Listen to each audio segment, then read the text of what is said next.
Hello comic book guys and gals, and welcome to Comic Mag Musings. I am your handsome yet humble host, Bill Miller. I'd like to welcome you to the 23rd installment of our Top 500 Pre-Code Horror Comics. Comic Media was a short-lived comic book company owned by Alan Hardy that existed in the 1950s. Its titles were mainly action, adventure, western, and horror. Its most notable character was Johnny Dynamite, created by Pete Morisi. The main artist across its titles was Don Heck, who in 1955 would be recruited by Stan Lee to Atlas Comics, what would become Marvel Comics. Heck went on to be one of the architects of what became known as the Marvel Age of Comics, along with Jack Kirby, Steve Ditko, and Dick Ayers. While there, Heck co-created Iron Man, Hawkeye, and Black Widow. When Comic Media became defunct, the company sold its titles and characters to Charlton Comics. Charlton then continued Dynamite as Johnny Dynamite, with the work by Morisi, who continued to work for the company for many years. Johnny Dynamite would later be purchased by Max Allan Collins and Terry Beatty and reprinted in their Mystery title in a limited series that they created. Before we get to our comics, let's have a quick reminder of the criteria. The comics had to have been published prior to carrying the Comics Code Authority seal, and the title had to primarily be a horror title. Now, some of the eligible titles are from other genres, but they switch to a horror context for a period of time. Lastly, these are not necessarily either the most popular or the most expensive horror books. They are simply the best horror comic book covers, in my humble opinion. It was painfully difficult ranking numbers 60 to 41, but it was loads of fun. I made a series of 25 videos with 20 entries in each one. So please join me for the next 20 covers as we count down the top 500 pre-code horror comic book covers.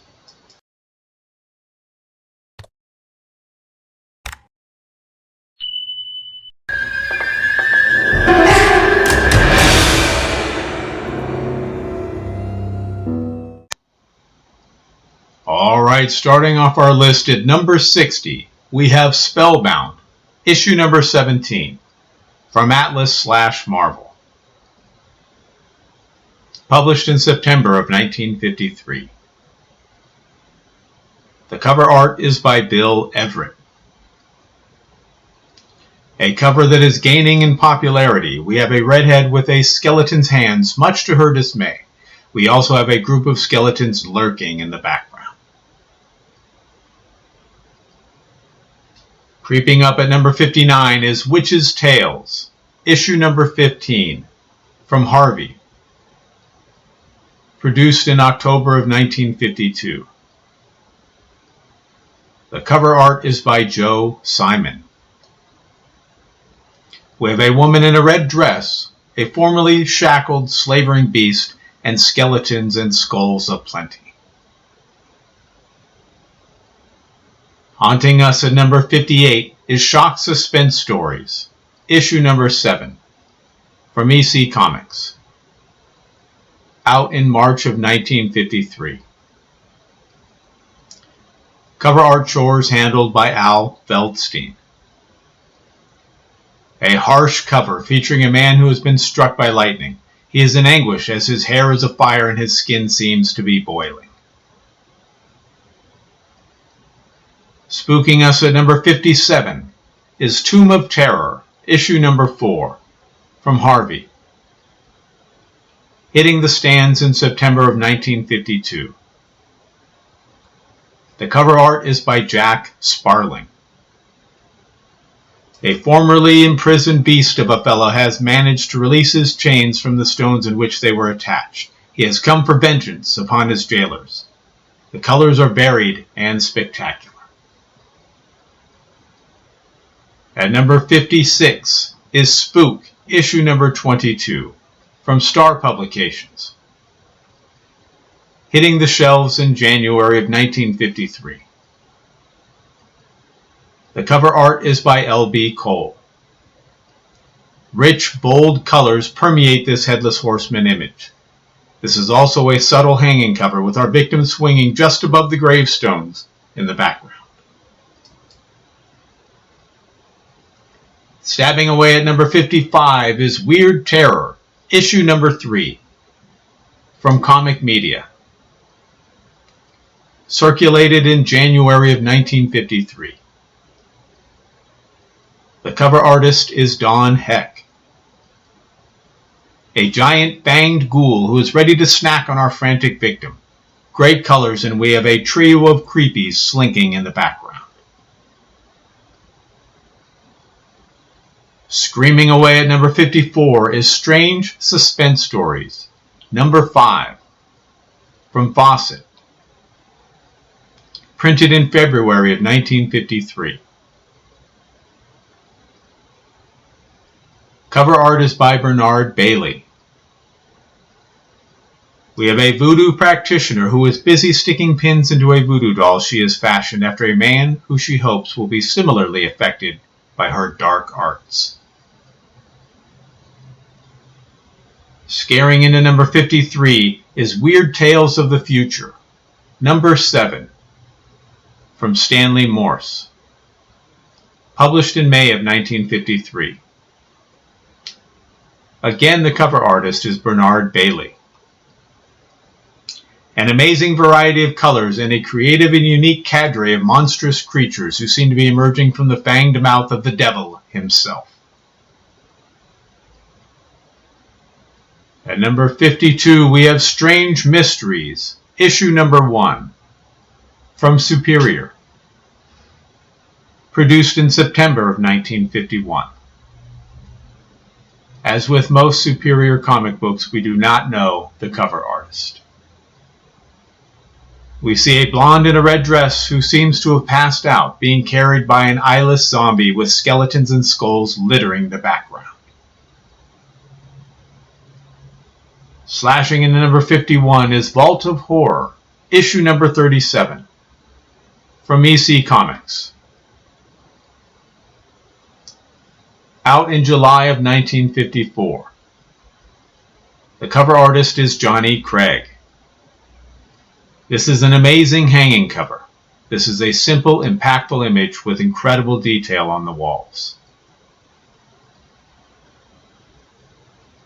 Spiriting in at number 50 is Weird Chills, issue number 2, from Stanley Morse.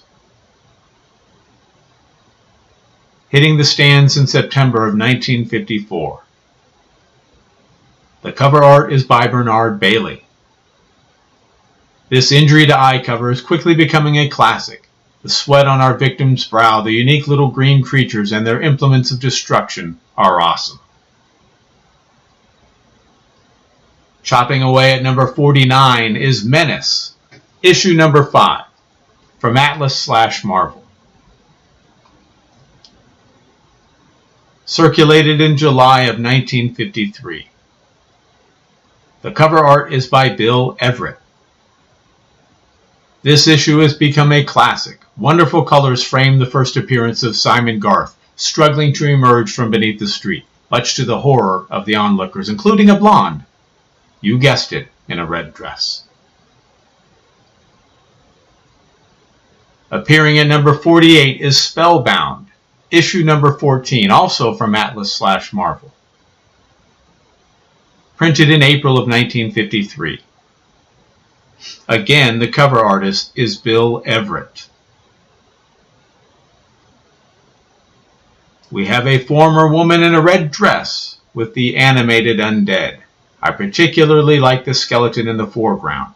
He's a dentist's dream with all 32 showing. At number 47 is Punch Comics, issue number 9, from Chesler. Published in July of 1944. The cover artist is Gus Rica. A gruesome cover depicting a comic book artist who is attacked by his creations. He is shot, stabbed, and is in the process of being hung. Crawling in at number 46 is Weird Terror, issue number 5, from Comic Media. Published in May of 1953. The cover artist is Don Heck. Your attention is immediately drawn to a wonderful depiction of a fanged ghoul in the foreground. However, If you focus on the backdrop, you will see several bodies swinging from ropes by their necks. Hiding in the shadows at number 45 is Weird Horrors, issue number 6, from St. John, out in February of 1953. The cover art is by William Ekren. A classic Ekren cover featuring a truly bizarre head seemingly tacked to a cave wall. The lines and the outrageous colors are fantastic. Bleeding out at number 44 is Horrific, issue number 4, from Comic Media, hitting the shelves in March of 1953. The cover artist is Don Heck. An inferno blazes beneath a shrunken head on a pike. What more could you want from a horror cover? Slithering in at number 43 is Menace, issue number 1, from Atlas/Marvel, hitting the stands in March of 1953. Again, the cover artist is Bill Everett.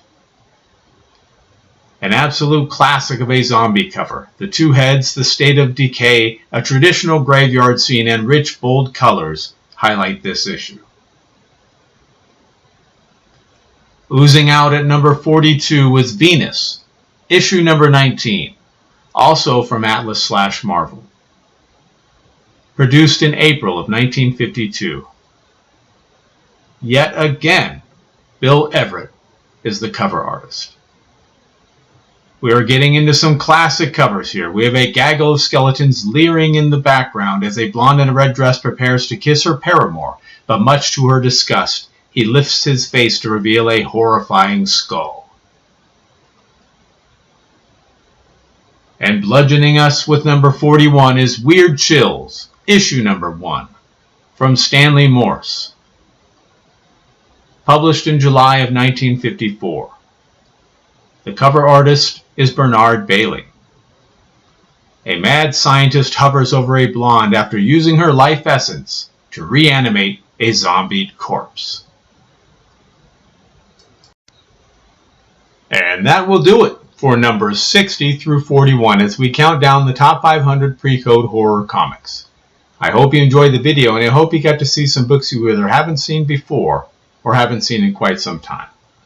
Please leave a comment and tell me your thoughts. Do I have some ranked too high or too low? Or there's some that shouldn't have made the list at all? I'd love to hear your feedback, and don't forget to join me for the next installment as we count down numbers 40 through 21.